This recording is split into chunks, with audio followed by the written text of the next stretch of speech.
Ang kwentong ito ay hango sa totoong buhay. Mula ito sa isa nating kabayan na itago na lang natin sa pangalang Edgar. Taong 1967, probinsya ng Maguindanao.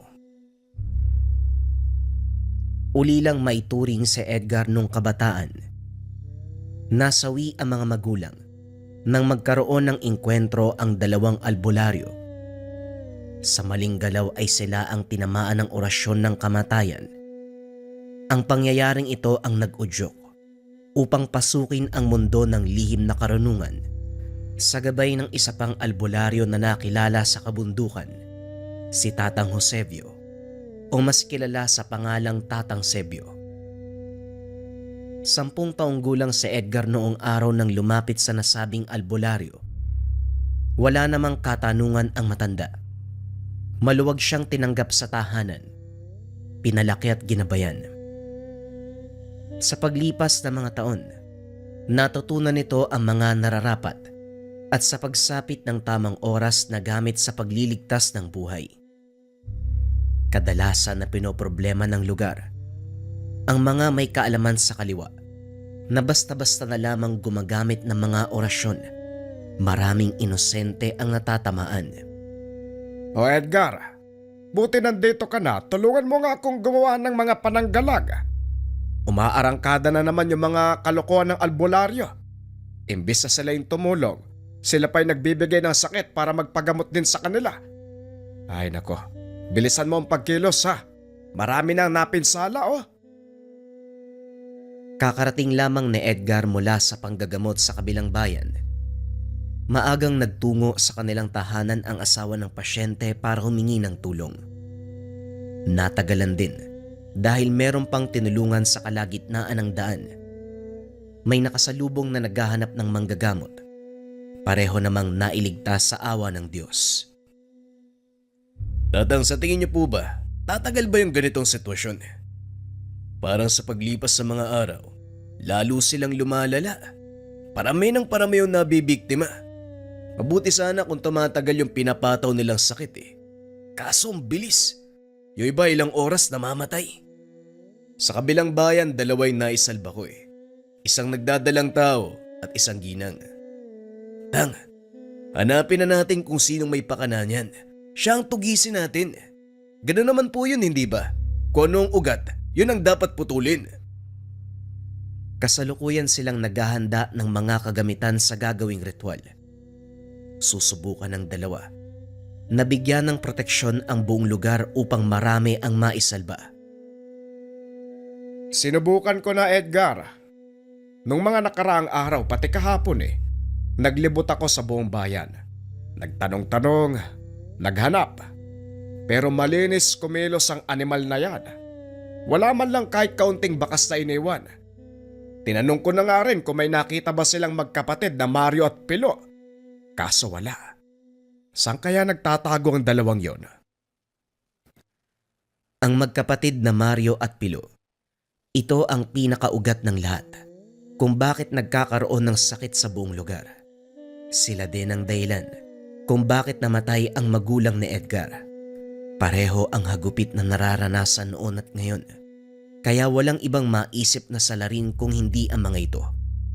Bagamat walang matibay na pruweba, alam nila sa kanilang mga sarili na ito lang ang may kakayahan na gumawa ng ganitong antas ng ritual.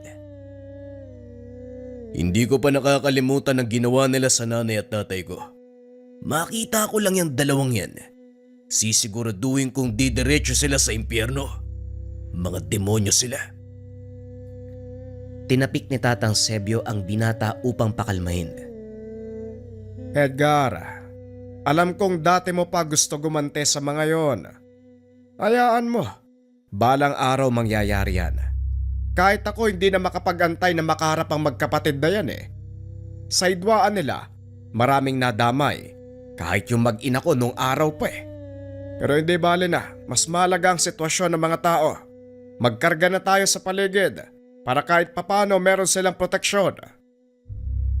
Matapos mailagay sa pwesto ang mga gagamiting sangkap, gumuhit ng simbolo si Tatang Sebio sa lupa gamit ang abo mula sa sinunog na kasangkapan. Naupo na rin sa tabi si Edgar. Sinimulan ang unang bahagi ng orasyon. Sa paglipas ng ilang sandali, mararamdaman ang pagbabago ng enerhiya sa lugar. Tila ba may lumulukob na puwersa na nagbibigay ng kapayapaan sa lahat. Ilang sandali pa, natapos na ang dalawa, kaso nga lang may naramdaman si Tatang Sebio. Anong problema, Tang? May nakikita po ba kayo? Kagad inalalayan ni Edgar ang matanda. Isa sa mga kakayahan nito ay makita sa isipan ang banta sa paligid. Hindi man malinaw, pero nakikita ang mga figura. Isang pangitain. Tao. Madilim ang ora. Maganda kay Edgar. Pakiramdam ko darating sila sa tahanan mamayang gabi. O baka nasa ibang panig ng lugar. Manatili kang alerto para makasaklolo kagad kung kinakailangan. Pahingi muna ng tubig. Natuyo ang lalamunan ko. Sa tuwing mararanasan nito ni Tatang Sebio, isa sa epekto ang panghihina ng katawan at pagkauhaw. Paminsan ay lalagnatin at mawawalan pa ng boses. Depende kung gaano kalakas ang banta. Sige na, Tatang, magpahinga po muna kayo.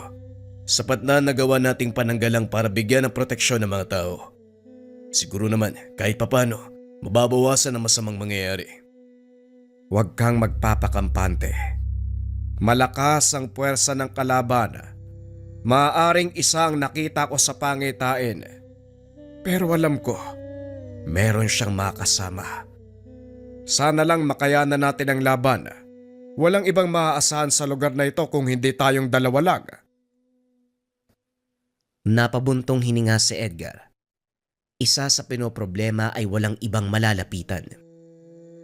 Sa nakalipas sa mga taon, tanging sila lang ni Tatang Sebio ang lumalaban sa iba't ibang banta ng panganib, kabilang na ang pagsalakay ng mga aswang, hagupit ng mambabarang sa mga pasyenteng nagpapagamot, at ang pinakamalala, albularyo kontra albularyo. Kung meron lang sana tayong mahihingian ng ibang tulong sa lugar natin, madali tayong makakakilos. Kung hindi lang kinain ng kademonyohan ng katauhan ng magkapatid na albularyo, hindi sana aabot sa ganitong sitwasyon. Ituring mo itong pagsubok sa atin. Magpakatatag ka, iho. Tumango si Edgar. Inayos ang higaan ng matanda para makapagpahinga na. Nang mga sumunod na sandali, inasikaso niya ang pasyente. Aligaga si Edgar dahil hindi matigil sa pag-iyak ang bata. Namamaga ang kanang braso nito. Namumutla na rin at hirap nang idilat ang mga mata. Nang hindi na makayanan ng ilang gamutan, ginising niya si Tatang Sebio. Aba, biktima ng sabwag.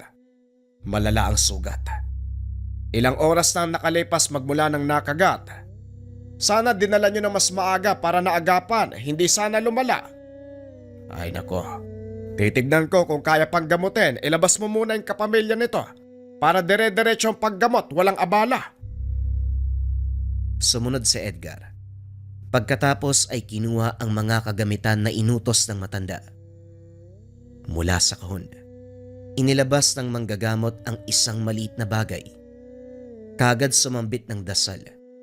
Kitang-kita ni Edgar kung paanong iniihipan ni Tatang Sebio ang tubig. Ito ang pinakapamamaraan ng matanda. Ang orasyon sa hangin. Napansin ni Edgar ang kakaibang bisa. Kasabay nito ang paggaan ng pakiramdam ng bata. Tumahan ito at nakatulog. Nagpatuloy pa rin ang gamutan. Habang nagsasagawa ng ritual si Tatang Sebio, mararamdaman ang kakaibang hangin sa lugar. Sa bawat pag-ihip ng matanda, kapayapaan ang mararanasan.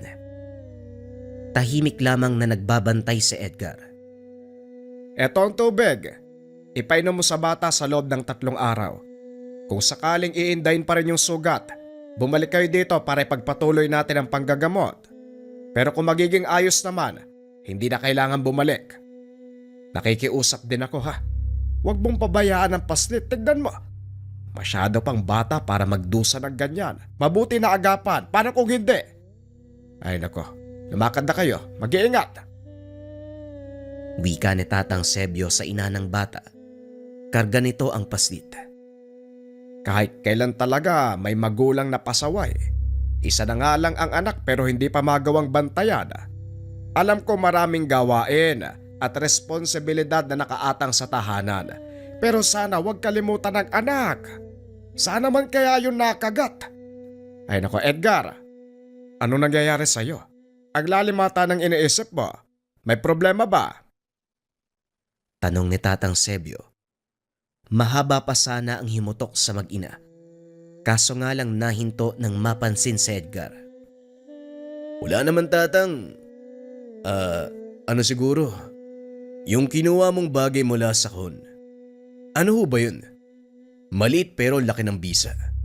Napagaling yung kagat ng aswang kahit kritikal yung lagay. Tapos habang ginagamot mo yung bata, may napansin akong umaaligid na itim na usok. Naguhugis tao pa nga ako minsan eh. Wala akong nararamdamang banta mula sa elemento, kaya hindi ako nangingialam. Sa bawat pag-ihip mo tatang, sa bawat pag-ihip mo sa hangin, doon ko nararamdaman yung lakas ng orasyon eh. Parte pa rin po ba ng ritual ng panggagamot yung nilalang? Naguguluhan ako kaya ako nagtatanong tatang. Alam ko naman na sa hangin mo pinapadaan yung orasyon eh. Napangiti si Tatang Sebio. Hindi pa nabanggit ang tungkol sa mutya. Yung bagay na kinuha ko, tawagin mong mutya ng hangin. O pwede din namang orasyon sa hangin. Sa buong buhay ko bilang albularyo, ang mutya sa hangin ang nagbibigay sa akin ng lakas, kaalaman at gabay sa lahat ng ginagawa ko. Mapalabanan kontra sa iba't ibang karamdaman, aswang, banta ng mga elemento sa paligid. Mabisa ang mutya na ito. Maraming nagagawa, kusang nagbibigay ng solusyon sa mga suliranin. Tugon ni Tatang Sebio. Sabay labas ng mutya. Napakaganda ng itsura. Sobrang pulido ng pagkaputi. Kasing laki ng butil ng munggo. Nakuha ito ni Tatang Eusebio ng mga panahon na nagdedebosyon sa kabundukan. Unang kita pa lang niya sa bagay, alam niya na pinagkalooban siya ng mutya.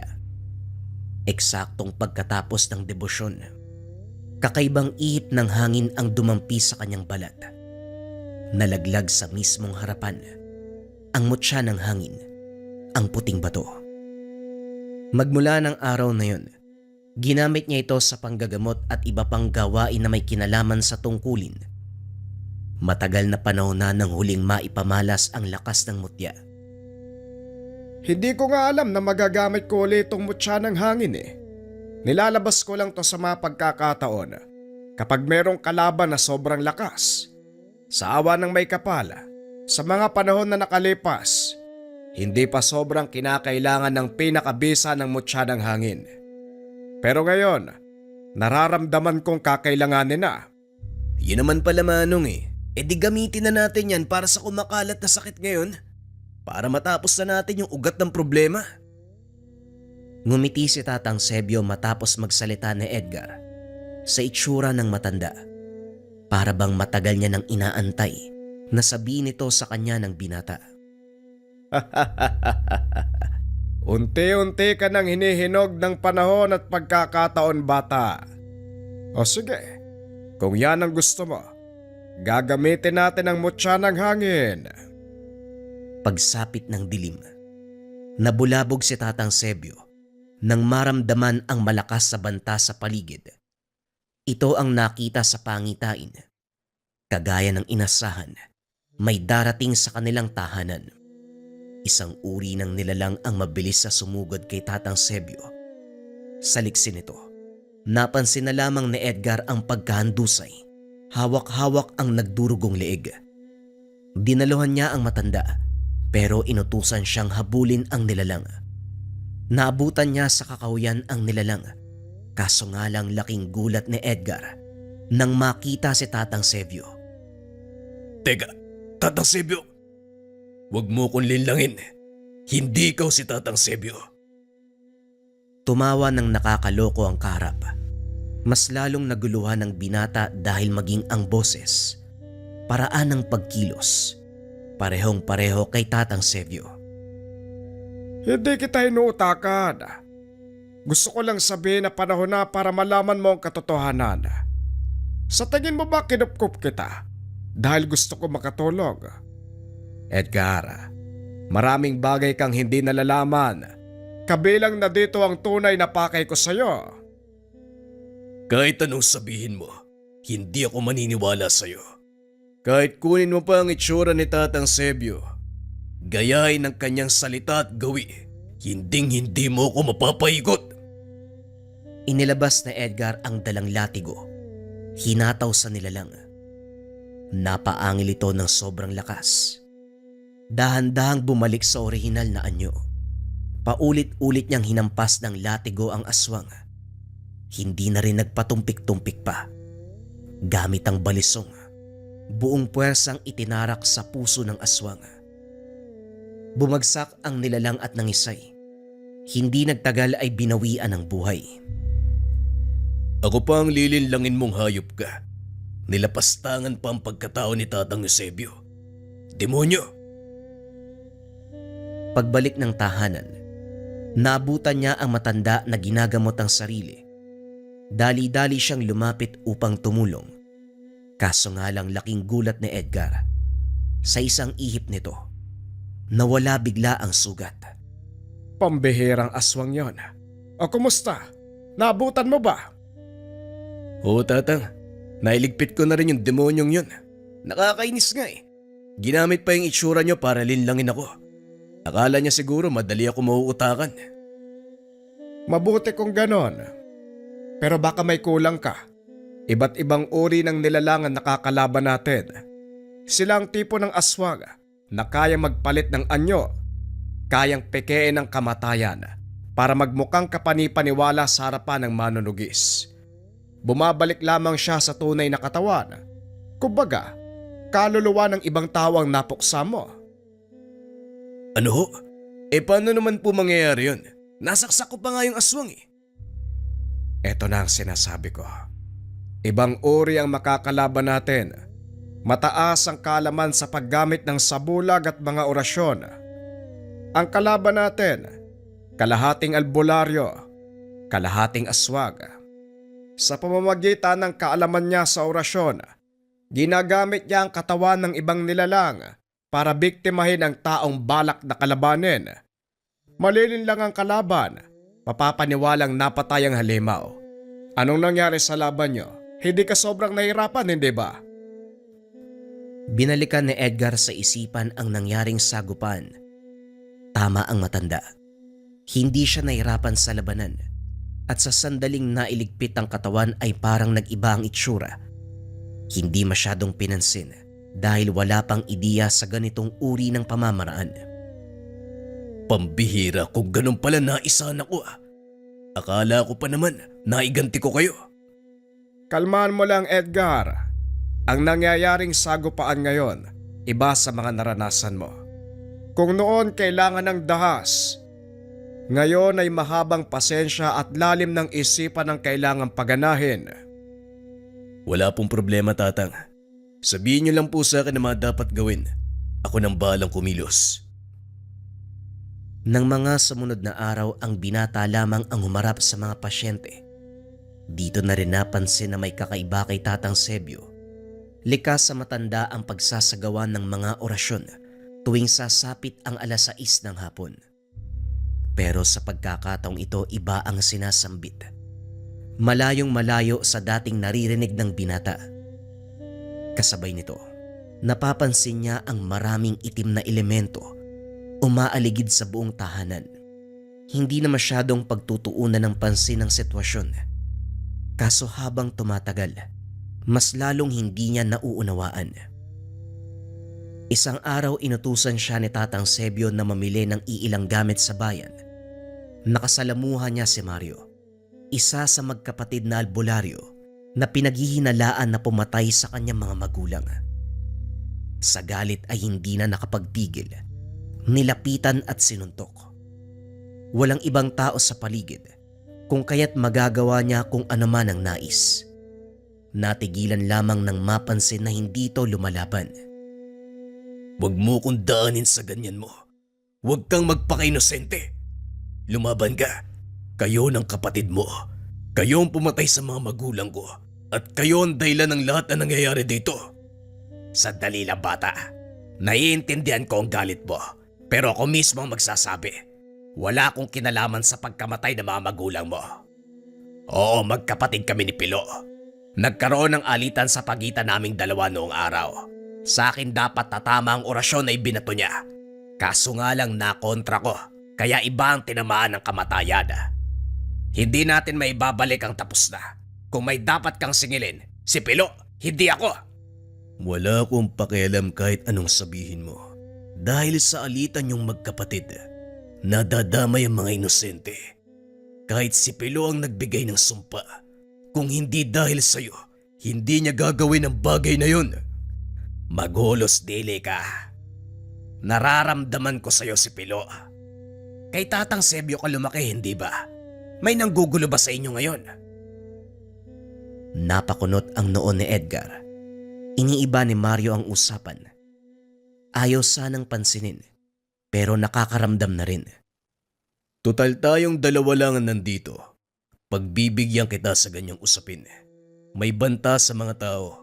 Nagbibigay ng kung anong sakit. Kapareho ng nangyari sa mga magulang ko. Kamatayan. Pero bakit mo nasabi sa akin na naamoy mo si Pilo? Hindi ko maintindihan. Lumapit si Mario sa binata. Inamoy ang hangin.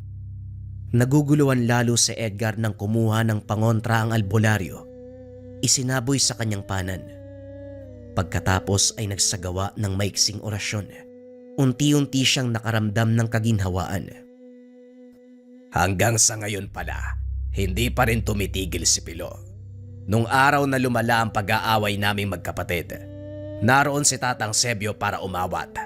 Dahil kumakalat na sa lahat ng tao ang ginagawa ni Pilo. Kaso nga lang hindi napigilan ni Tatang, pero napuruhan niya ang kapatid ko. Nagtamo ng malubang sugat sa kanang dibdib, dahilan para maparalisa ang kalahating katawan. Marahil ito ang dahilan kung bakit dinadanas niya ang orasyon ng kamatayan. Baka naghihiganti si Pilo. Ugali yon ng kapatid ko. Kapag merong nangialam, hindi niya tatantanan. Nagawa ko makatakas sa kanya, pero hindi naman siya tumigil sa kasamaan. Napatitig si Edgar sa albularyo.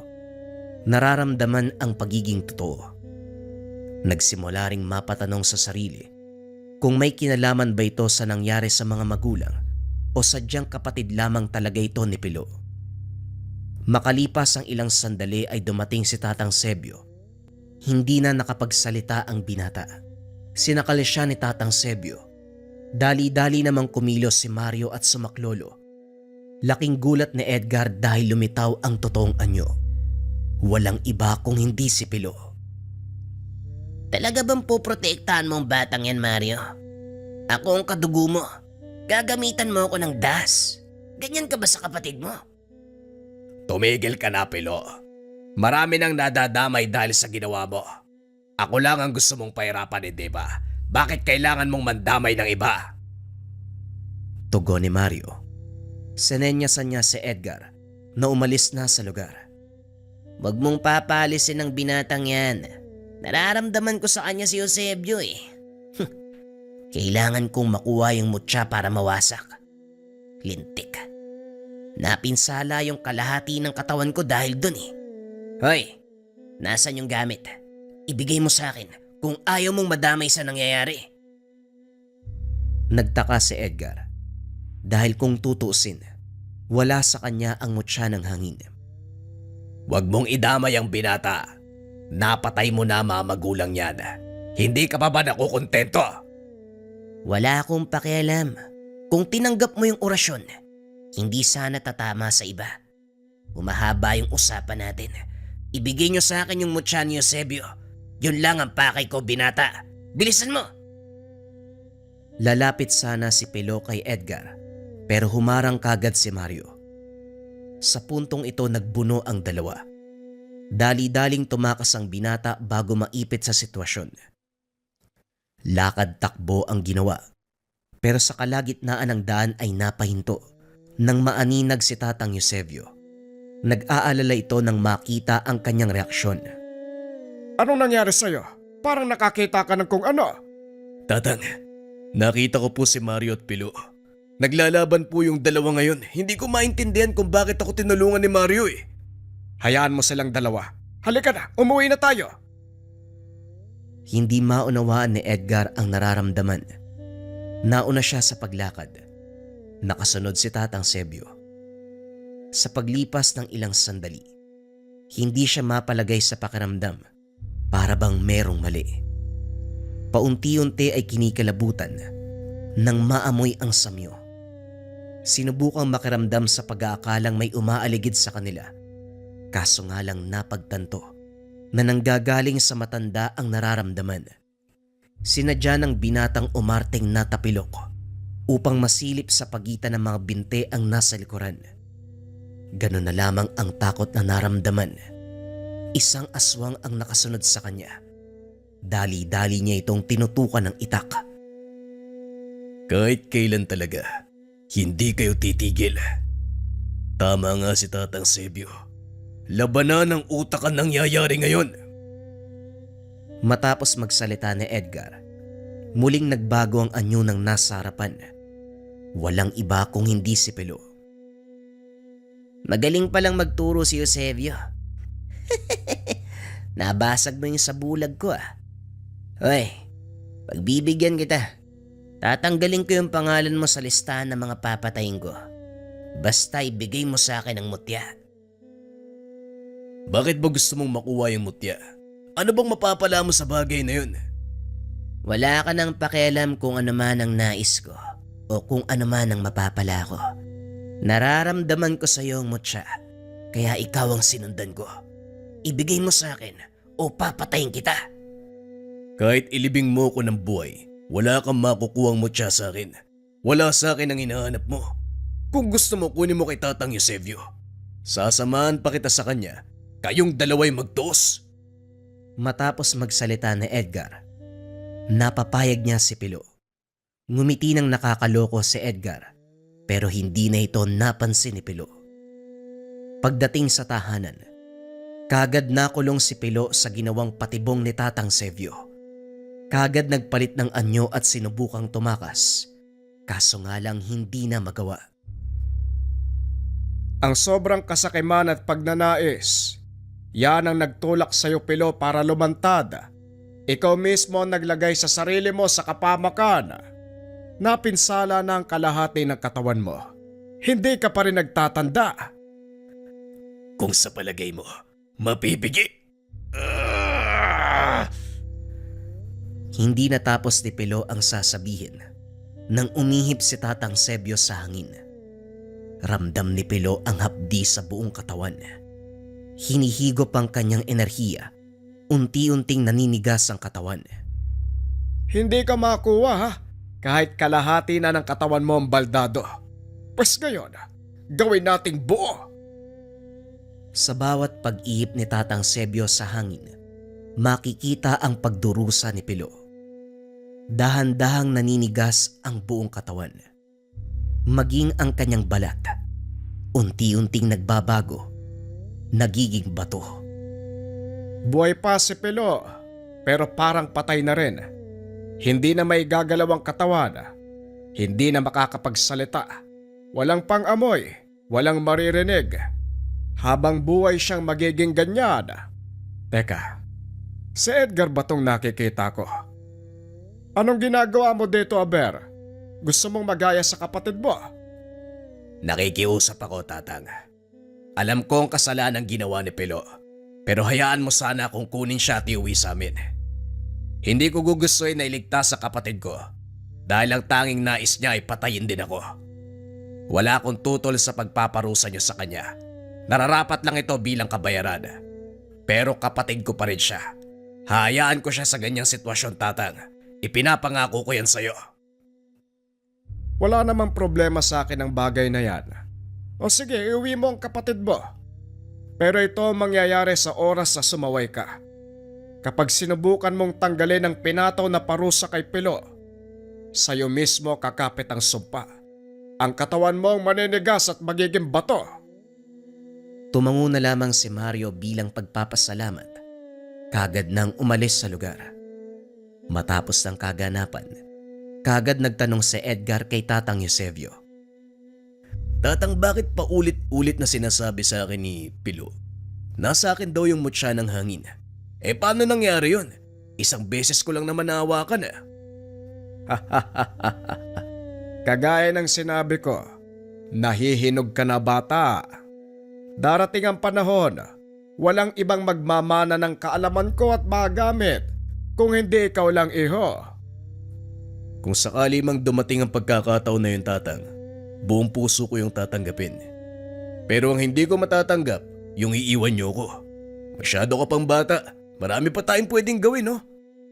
Eto naman, ayoko pa rin mamatay. Nagsasabi lang ako para maging handa ka. O sige na, napapagod na ako. Umuwi na tayo. May mga pasyente pang nag-aantay.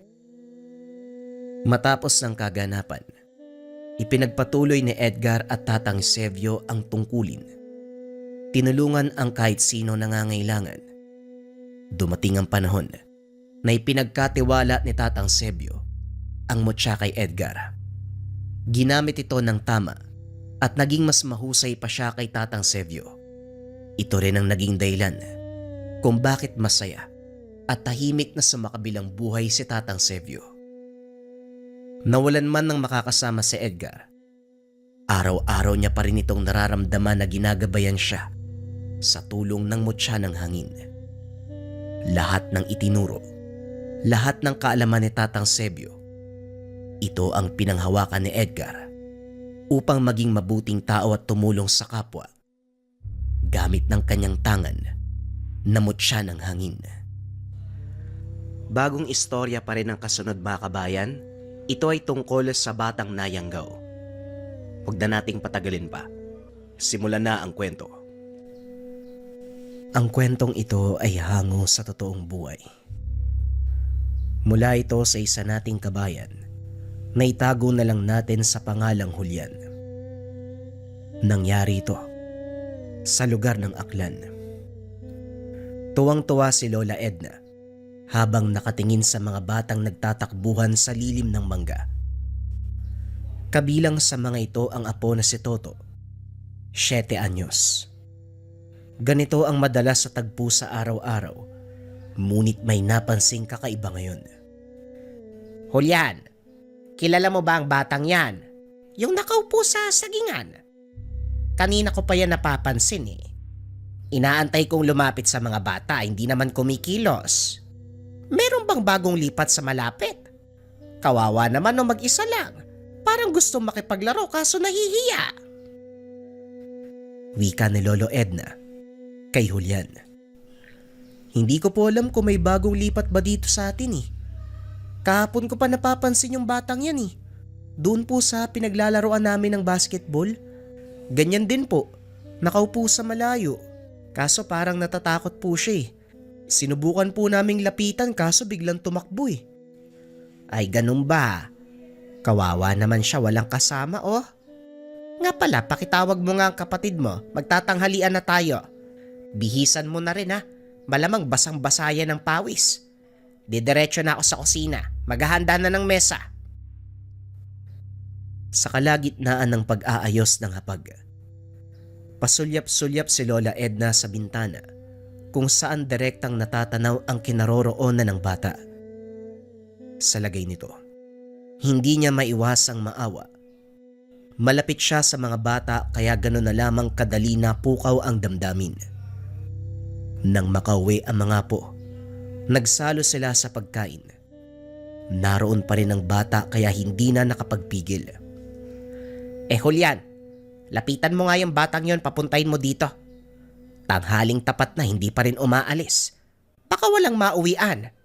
Siya na lang ang nasa labas oh. Nakauwi na sila Toto, puntahan mo, pakainin natin. Sigurado ka po ba, Lola? Parang may iba sa batang yan eh. Ewan ko lang din pero ang sabi ni Makoy, nagdududa po siya kung matino ba yan eh. Mamaya engkanto pa yan, waswang eh. Dali-dali siyang hinampas ni Lola Edna. Hindi nagustuhan ang inasal. Ikaw, Julian, kung ano-ano ang sinasabi mo ha. Ang dali mong mangusga. Yan ba ang napapala mo sa pakikipagbarkada sa Makoy na yan? At iba pang kung sino-sinong tambay? Umayos ka. Puntahan mo ang bata nang makakain siya dito kasabay natin. Napakamot na lamang sa ulo si Julian. Labag man sa kalooban, sumunod pa rin sa utos ng matanda.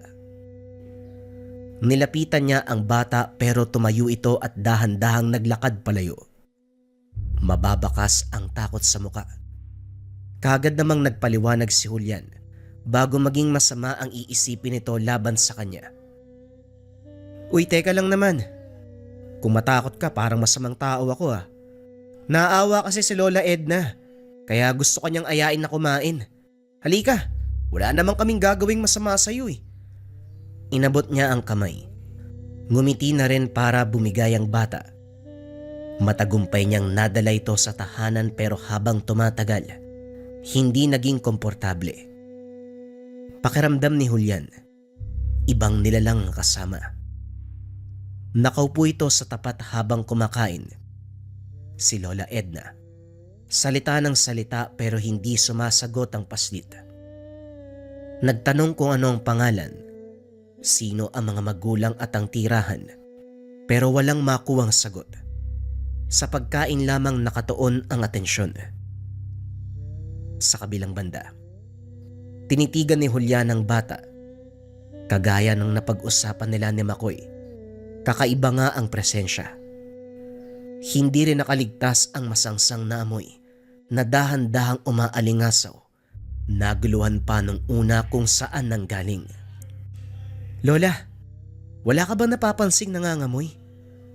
Parang may malansa. Pero imposibleng galing sa pagkain. Gulay naman yung ulam natin eh. Ilang araw na rin tayong hindi nakakakain ng karne. Aba, oo nga ano. Pero baka galing sa labas. Alam mo naman, nasa unahan lang ang tambakan ng basura. Mahangin kaya baka natangay ang amoy. Hindi po Lola eh. Parang galing sa batang to. Uy, ilang araw ka na bang hindi naliligo? Bakit ganyan yung amoy mo? Wika ni Julian sa bata. Napatingin ito sa kanya. Pero kagad ding nag-iwas sabay takbo palabas ng tahanan. Dahil dito, mas lalong lumakas ang duda niya na totoo ang sinabi ng kaibigan na hindi ordinaryong bata ang paslit. Ikaw, napakabastos mo talaga, Julian. Kitang nahihiya na yung bata. Pagsasabihan pa ng kung ano-ano, umalis tuloy. Malilintikan ka talaga sa akin eh. Ikaw Toto, tandaan mo ha, yung batang yun. Huwag kang makikipagkaibigan. Huwag kang lalapit. Bahala ka. Kakagating ka nun. Wika niya sa kapatid na si Toto. Sila na lamang dalawa ang nagpatuloy sa pagkain dahil nawalan ng gana si Lola Edna. Umalis ito. Nagtungo ng sala para makinig sa radyo. Pagsapit ng hapon, bumalik si Julian sa bakanteng lote kung saan sila madalas na naglalaro ng basketball kasama ang mga kaibigan. Sila pa lang ni Makoy ang dumating. Habang nagpapamalas ng galing sa laro, napag-usapan nila ang bata.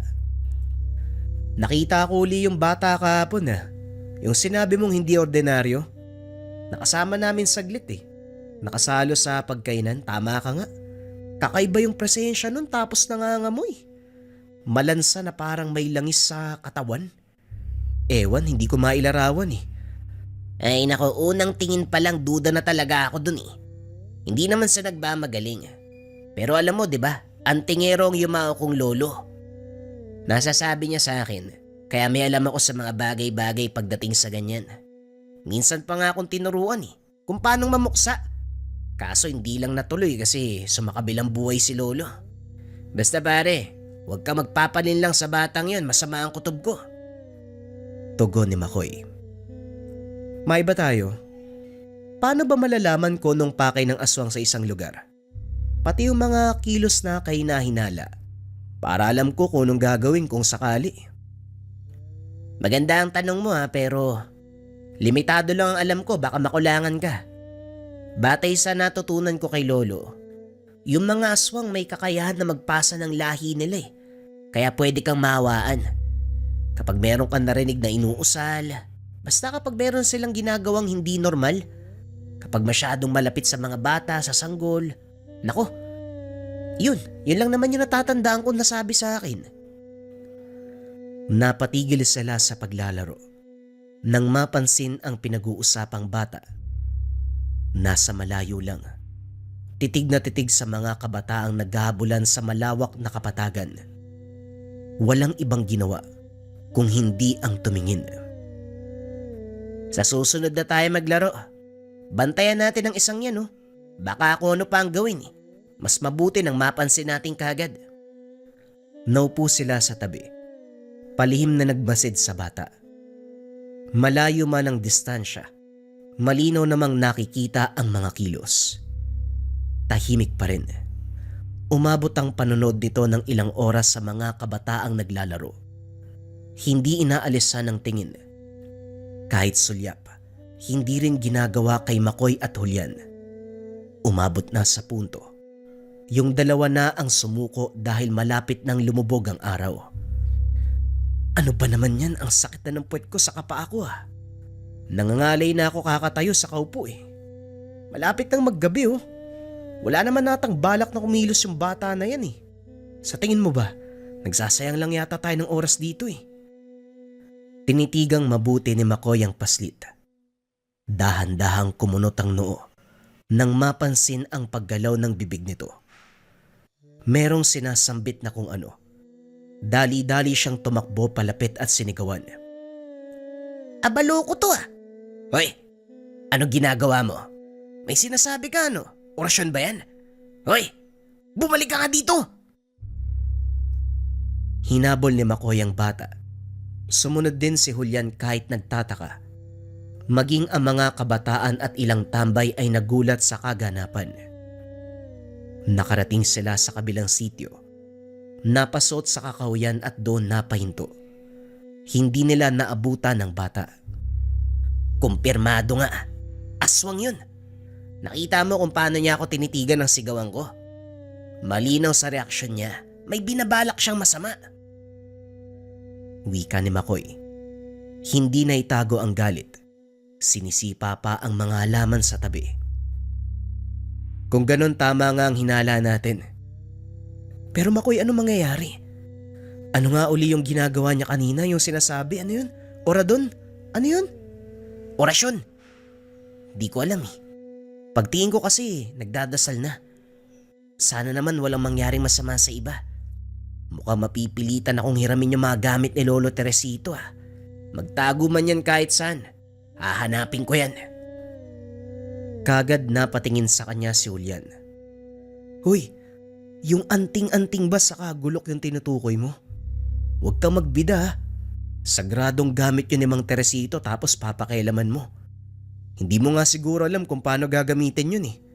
Sumalangit na wa yung kaluluwa niya. Huwag mo nga ako minamaliit. Oo, maiksing panahon lang ang ginugol ni Lolo para turuan ako. Wala eh, kinuha kagad ng may kapal. Pero huwag kang mag-alala, natatandaan ko yung mga sinabi niya. Alam ni Julian kung gaano kalakas ang lolo nito. Minsan niya nang nasaksiyan ang galaw ng yumaong manunugis. Pero ang hindi niya kayang paniwalaan, ang kakayahan ni Makoy na humawak ng mga kagamitan sa pamumuksa. Uwi na nga muna ako. Pumasok yata sa utak mo yung hangin nung nagtakbuhan tayo kanina eh. Puro kakalokohan. Marunong daw. Kaya mo na nga yun, halika na. Wika ni Julian. Nauna siya sa paglalakad. Ipinagtatanggol pa ni Makoy ang sarili pero hindi na pinakinggan. Pagbalik ng tahanan, naabutan ni Julian si Lola Edna na kakagaling lang sa kapitbahay. Sabay silang dumating mula sa kanika nilang lakad. Magtatanong sana kung ano ang ginawa nito roon. Hindi ugali ng matanda ang sumadya sa ibang bahay. Julian, nako, huwag kang aalis ng tahanan. Tignan mo yung apo ni Aling Dina. Iyak ng iyak dahil masama ang pakiramdam. Ang taas ng lagnat, ayun nagwawala. Ang sabi nila, baka nakasagi ng engkanto kaya naging ganon. Si Lola naman ako pa yung pinagsabihan ng ganyan. Si Toto po yung pagsabihan nyo. Kaya ko na ang sarili ko. Hindi ko kailangan ng paalala. Yang ka na naman ha. Ayusin mo yung pagsagot mo kung ayaw mong malintikan. Hindi ko pa nakakalimutan yung ginawa mong pambabastos dun sa pagkainan.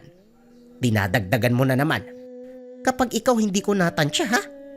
Nga pala, punta mo si Toto doon kila Aling Dina. Nakichismis din sa nagaganap eh. Kita nyo na po yan. Ako yung pinagsasabihan nyo. Tapos yung dapat paalalahanan, nandun pala sa bahay. Si Lola talaga. Sige ho, pupuntahan ko na. Pagdating sa tahanan, naabutan niyang nagwawala ang apo ni Aling Dina. Kaedad ito ng kapatid niya. Matalik na kaibigan at kalaro sa araw-araw. Nang pagmasdang mabuti ang bata, nawawala ito sa sarili. Naghahagis na mga gamit. Hinahampas ang sariling ulo. Hindi matigil sa pag-iyak na para bang may masakit sa kaloob-looban. Nababahala na rin ang nakakatandang kasama dahil ito pa lamang ang unang beses na nangyari ito. Nang makita ni Julian ang kapatid, kinalabit niya ito at pinuwi. O ikaw bata ka, anong ginagawa mo dito? Chismoso ka ba? Umuwi ka nga dun. Kuya, bakit po nagkaganon si Memot? Ang saya namin kanina, naglalaro kami. Tapos umuwi po siya sumisigaw. Umiyak na lang bigla. Ano pong meron, kuya? Tanong ni Toto. Huminto ito sa paglalakad. Inosenteng tumingin sa kanya. Ewan, hindi ko alam. Mas mabuti pa siguro, umuwi na tayo bago pa mapalo ni Lola Edna. Gabi na nasa labas ka pa. Sa ginagawa mong yan, pati ako mapipingot sa tenga eh. Bilisan mo na. Ilang oras ang lumipas matapos silang makauwi ng bahay. Nalimpungatan si Julian sa ingay ng kapitbahay. May distansya naman. Kaso sa sobrang tahimik ng paligid, naririnig ang pag-iyak ng bata, ang apo ni Aling Dina. Hindi siya makatulog kaya sa sala na lamang naupo. Inaantay kung kailan matatahimik. Pero madaling araw na, ganun pa rin ang sitwasyon. Sa inis niya, sumilip sa bintana para tignan kung pwede bang lumabas. Balak sanang makiusisa sa nangyayari. Pagbukas niya, meron siyang napansing nakadapa. Itim ang hubog. Nasa manggahan. Dahan-dahang gumagapang. Bigla siyang hindi nakagalaw. Nagbago ang hugis ng anino. Naging tao. Hindi siya nakakilos. Nagulat sa nakita. Nanatiling nakatayo hanggang sa bumalik sa ulirat. Ang kasunod na namalayan, ang sigawan mula sa tahanan ni Aling Dina. Hoy Julian, huwag kang magkakamaling lumabas. Hindi natin alam kung anong nangyayari. Baka mamaya, may masamang loob dyan, mandamay pa. Diyan ka lang. Wika ni Lola Edna. Nakita niya si Makoy na tumatakbo, nagtungo sa kabilang bahay, kaya gusto sanang pumunta. Lola, nandun po si Makoy tumatakbo. Mas mabuti nga pumunta ako dun para makatulong eh. Baka mamaya, kung ano pang mangyari dun, kawawa naman. Puro mga bata pa naman yung kasama ni Aling Dina. Aba bakit may magagawa ka ba, Aber? Para lumaban kung sakali may masamang tao sa loob, ay magtigil ka. Walang nagawa si Julian kung hindi pakinggan na lamang ang ingay. Ilang sandali pa, hindi lang naglalaki ang boses ang narinig. May sumisigaw pa ng aswang. Yan na nga ba ang sinasabi ko eh. Hindi na lang masamang tao yun ang gugulo. May halimaw pa, Diyos ko. Huwag niyo kaming pabayaan. Kagad sinarado ang bintana at pintuan upang masiguro ang kaligtasan. Sa kabilang banda, sinikap ni Julian na malaman ang nangyayari sa labas. Lumipat siya sa kanyang kwarto at doon sumilip. Nakarap ang bintana sa tahanan ni Aling Dina. At kahit may kalayuan, nakikita pa rin ang kaganapan dahil maliwanag ang buwan ng mga sandaling iyon. Nakita niya si Makoy na tumatakbo pabalik. Uy Makoy, anong nangyari? Bakit biglang nagkagulo? May aswang ba? Yun yung sigawan kanina eh. Hindi ako sigurado, wala ako nakita eh. Basta may tumakbo dun sa likod eh. Sumisigaw sila ng aswang, kaya hinabol ko pero wala ako naabutan. Wala din ako napansing amoy. Baka nga nagkamali lang sila. Alam mo naman yung mga tao dito sa atin. Basta gabi tapos merong kaluskos, aswang kagad yung sinisisi. Sandali nga, yan yung gulok ng lolo mo ha. Bakit dala mo? Nagbibida ka Makoy? Isoli mo yan pare. Mamaya magamit mo yan sa mali eh. Ilang beses ko bang sasabihin sa'yo, huwag mo nga ako minamaliit. Anong magamit sa mali? Ano akala mo sa akin, Mangmang? Marunong ako. Alam ko kung para saan at paano at kailan gagamitin. Wala ka talagang tiwala sa akin eh. Magantay ka dahil balang araw, makikita mo kung gaano ko kahusay pagdating dito. Mukha mo. Umuwi ka na nga. Tahimik naman na sa kabilang bahay, mukhang wala ng problema. Mabuti tumigil sa pag-iyak yung apo ni Aling Dina. Ang lakas sakit sa tenga. Sa palagay ko nga Julian, biktima ng aswang yung apo ni Aling Dina eh. Naalala ko kasi nung isang beses na sinama ako ni Lolo sa panunugis. Dumayo kami sa karatig bayan para lang matulungan ng pamilya na pareho yung sitwasyon eh.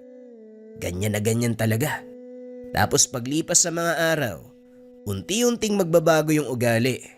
Kapag hindi naagapan, nagiging aswang. Kumunot ang noon ni Julian. Kalaunan ay napatingin sa kaibigan nang maalala ang pinagdududahang bata. Makoy, paano kaya kung tama ka ng hinala? Hindi ba yung bata na pinagdududahan natin palagi nakatitig sa apo ni Aling Dina? Malalaman din natin yan pero wala tayong magagawa. Ano bang alam natin sa gamutan? Sige na, una na ako. Bukas na lang tayo uli mag-usap. Pagkatapos ng gabing iyon, mabilis na lumipas ang ilang araw. Wala namang nangyaring kakaiba. Kaso nga lang, umabot sa punto na nagkatotoo ang sinabi ni Makoy. Ang apo ni Aling Dina na si Memot, ibang-iba na ang kinikilos. Masama na ang ugali. Palaging nagbubuhat ng kamay. May mga pagkakataon na nangangalmot at ayaw pa sa tubig. Hindi na makausap ng maayos. Hindi malapitan. Mabigat man para sa kalooban ng pamilya, napilitan silang ikulong ang bata. Isang gabi, habang nakatambay si Makoy at Julian sa bakuran, napansin nila ang paglabas ni Memot. Mabilis itong tumakbo at sinundan nila. Pinagmasdan sa malayuan ng kilos. Dumiretso ang bata sa manukan ng kapitbahay, pero nalalagay ito sa dulo ng bakanting lote, malayo sa kabayan. Walang nakabantay ng mga sandaling iyon. Pagpasok pa lang kagad sinunggaban ang mga manok. Kinagat, walang awang pinatay. Kagad binunot ni Makoy ang gulok at sinubukang pigilan ng bata. Si Julian sa kabilang banda, hindi makagalaw sa kinakatayuan. Pinaghalong gulat at takot ang nararamdaman. Ito pa lamang ang unang beses na makita si Memot sa loob ng ilang linggong pagkakakulong. Matungis, mabaho, hindi na mukhang tao. Uy Julian, anong tinatayo-tayo mo dyan? Tulungan mo ko dito! Wika ni Makoy. Nag-aalangan nito na sakta ng bata. Ilang taon nang kilala at itinuring na nakababatang kapatid. Sinubukang pigilan, kaso nga lang kinagat si Makoy. Kaya naman tinaga niya ito. Tinamaan sa braso. Uy Makoy, anong ginawa mo? Tinaga mo si Memot. Paano yan gayon? Wika ni Julian. Natauan ng bata pagkatama ng itak. Umiyak ng umiyak na para bang inosenteng paslit. Napukaw ang kanilang damdamin. Dali-daling tinulungan. Kinarga pa ni Makoy. Sabi ko naman sa'yo huwag kang bumida sa paggamit ng gulok eh. Tignan mo, nasugatan mo si Memot. Kawawa naman yung bata oh. Hindi mo ako masisisi. Nakita mo naman yung nangyari, di ba? Inatake niya ako habang nasaan yung aswang siya. Alangan naman hayaan ko, di namatay ako. Napahinto sila sa kalagitnaan ng bakanteng lote nang makitang paparating si Aling Dina. Kasama nito ang asawa, parehong nag-aalala. Sinabi nila Julian ang totoong nangyari. Hindi naniwala ang matanda. Salip ay sila ang sinisi. Kaso nga lang, biglang sinunggaban si Aling Dina ng bata. Paulit-ulit na kinalmot. Dali-dali nilang sinaklolohan. Si Makoy ang humabol sa bata, samantalang si Julian naman ang tumulong sa matanda. Sa likuran ng manukan nagtungo si Memot. Nasaan yung aswang na ito? Doon na nagpang-abot ang dalawa. Naging maingat pa si Makoy. Nababahala na baka masakta ng bata. Kaso nga lang batay sa nakikita niyang itsura ngayon, wala na itong ibang pagnanais kung hindi patayin siya. Kaya naman sa paglundag ng aswang, itinaas niya ang hawak na gulok. Sumaktong tumagos ito sa katawan ng aswang. Nagdilim ang paningin ni Makoy na mga sandaling iyon. Kahit napuruan na ang nilalang, walang tigil niyang pinagtataga hanggang sa hindi na ito kumilos. Makalipas ang ilang sandali ay dumating si Mang Singko kasama si Julian. Parehong nagulat sa nakita. Pasensya na ho kayo. Pero kailangan kong gawin eh. Papatayin ako niyan eh. Tatanggapin ko na lang po yung parusa ko. Hindi nakapagsalita si Mang Singko. Nanginginig na lumapit sa bangkay. Ano pa nga ba ang gagawin kung isang halimaw na ang kaharap? Hindi kita masisisi, Makoy. Pero masakit tanggapin ang pagyayari. Nang mahimasmasa ng lahat, inayos nila ang katawan at saka binigyan ng maayos na libing. Pasekreto namang pinabaunan ni Makoy ng papel na may nakasulat na orasyon ng kabaong. Matitiyak nito ang kamatayan ng aswang upang hindi na muling mabuhay. Isa ito sa tinuro sa kanya. Nagawa namang magpatawad ng pamilya, pero hindi madaling kalimutan na si Makoy ang pumatay sa kanilang pamilya. Pare, hayaan mo na. Hayaan mo yung panahon na maghilom sa sugat mo saka sa sugat nila Aling Dina. Yung nangyari kasi hindi madaling tanggapin eh. Baka sakaling paglipas ng panahon, unti-unting makalimutan. Makausap ka ng walang bigat sa pakiramdam. Pero alam mo Makoy, pinahanga mo ko noon ha. Walang takot mong nilabanan yung aswang kahit na hindi mo alam yung kakantungan. Pwedeng ikaw nga yung mamatay sa inkwentro eh. Hanga ako sa'yo pare, pero sana mapatawad mo rin yung sarili mo. Kagaya ng sinabi mo, ginawa mo lang kung ano yung nararapat. Hindi na madadaan sa anumang pakiusap ang nilalang eh. Walang ibang pagpipilian kung hindi puksain kung ayaw mong mamatay ka. O hindi kaya makapambiktima pa ng ibang tao. Oo naman pare, naiintindihan ko. Sa katunayan masaya ako eh.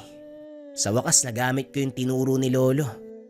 Pero ang hindi ko lang matanggap sa ngayon, bakit kailangan pa yung taong malapit sa atin ang madamay? Si Memot. Alam mo naman na parang kapatid ko na yung bata na yun eh. Walang ibang dapat sisihin dito kung hindi yung batang napadpad sa lugar natin. Hayop yung aswang na yun ng damay pa. Dapat yun yung namatay. Naging tanda ang nangyari. Hindi lang kina Makoy at Julian, kung hindi sa lahat ng tao sa sityo. Sa tuwing may taong napapadpad sa lugar, pinagtutuunan na ng pansin. Sinisita kung merong kahina-hinalang kilos. Kaya naman sa paglipas ng panahon, hindi na nasundan pa ang kababalagan. Kaso nga lang ang pinakamasakit tanggapin, hindi rin nakita ang bata na pinagbibintangan na nanghawa ng pagkaaswang.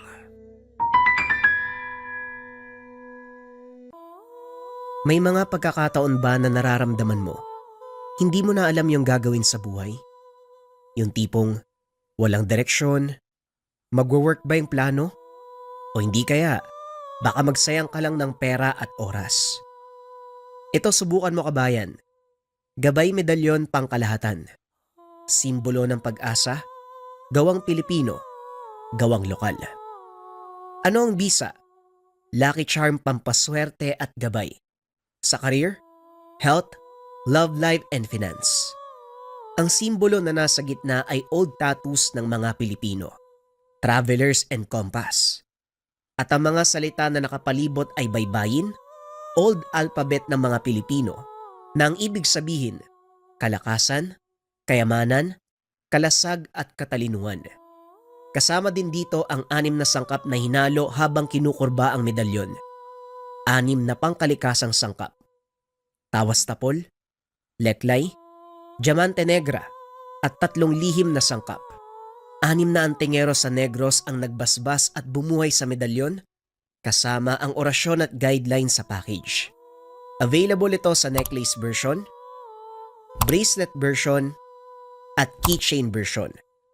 Kung interesado ka kabayan, isearch lang ang shop ng Lika Merchandise.